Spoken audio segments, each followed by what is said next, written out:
बादशाह अकबर और बीरबल हमेशा की तरह एक दिन बैठकर अपनी प्रजा के बारे में बात कर रहे थे। बातों ही बातों में बादशाह ने कहा, बीरबल, तुम्हें पता है कि हमारी प्रजा बेहद ईमानदार है। इसका जवाब बीरबल ने यह कहते हुए दिया कि बादशाह सलामत, किसी भी राज्य में लोग पूरी तरह से ईमानदार नहीं होते हैं, सारा जग ही बेईमान है।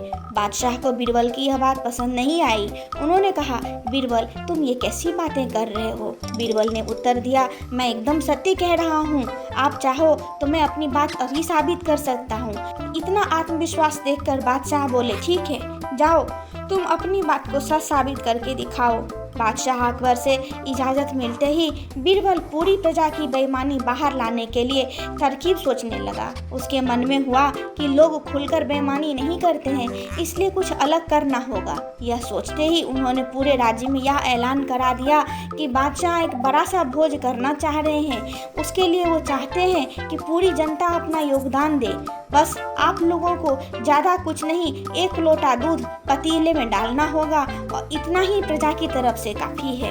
इस बात का ऐलान करवाने के बाद जगह जगह पर 1-2 बड़े बड़े पतीले रखवा दिए गए। इतना बड़ा पतीला और राज्य की जनसंख्या को ध्यान में रखते हुए उसमें लोगों ने शुद्ध दूध डालने की बजाय पानी मिला हुआ दूध डाला। किसी किसी ने तो सिर्फ पानी ही डाल दिया।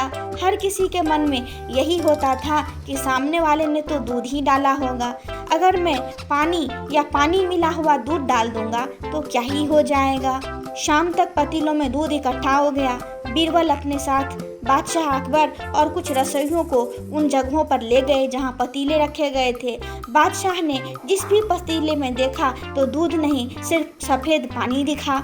रसोइयों ने भी कहा कि महाराज, ये दूध नहीं है, ये सारा पानी ही है।